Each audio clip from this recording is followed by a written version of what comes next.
Assalamualaikum warahmatullahi wabarakatuh. Saya Nika Dekinda Wahyuni, NIM 431183200062. Di sini saya akan menjelaskan mengenai anggaran modal atau capital budgeting. Anggaran modal sendiri adalah proses kegiatan yang mencakup seluruh aktivitas perencanaan penggunaan dana dengan tujuan untuk memperoleh manfaat atau benefit pada waktu yang akan datang. Jadi itu seperti ramalan untuk anggaran modal di tahun berikutnya.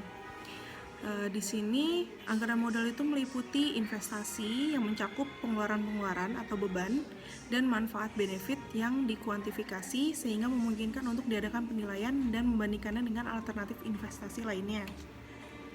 Arti penting anggaran modal di sini terdapat beberapa aspek, seperti pengaruh jangka panjang dalam perusahaan, kedua menentukan waktu tersedianya aktif modal seperti kas,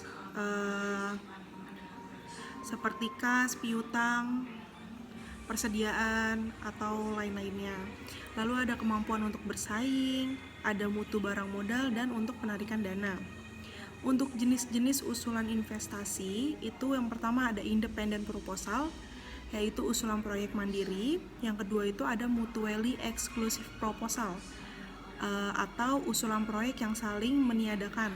Yang ketiga itu contingent proposal atau usulan proyek yang saling bergantung.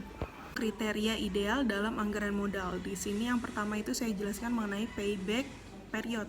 Adalah jumlah waktu yang dibutuhkan untuk mengembalikan investasi awal dari aliran kas bersih yang diperoleh dari proyek.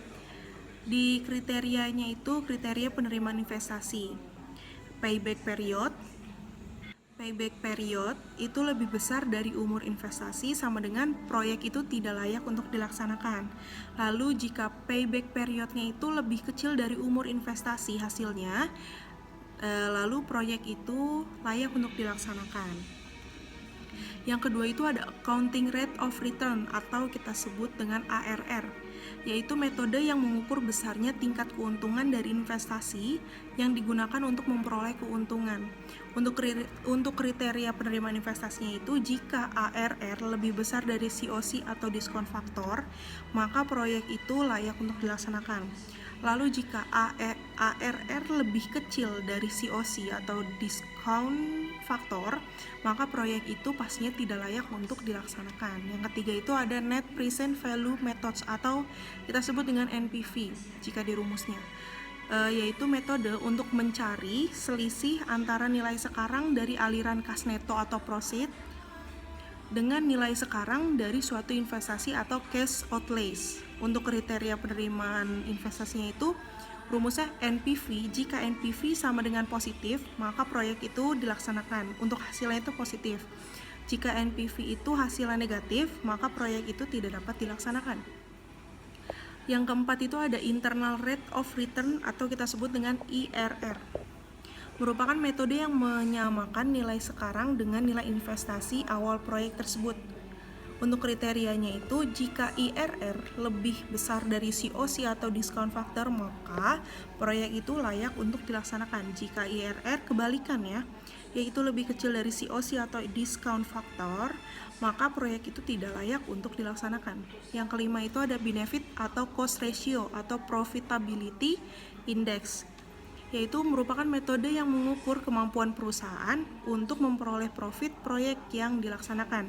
Untuk kriterianya itu jika PI atau profitability index ini lebih dari 1, maka proyek itu layak untuk dilaksanakan hasilnya. Jika PI-nya lebih kecil dari 1, maka proyek tidak layak dilaksanakan.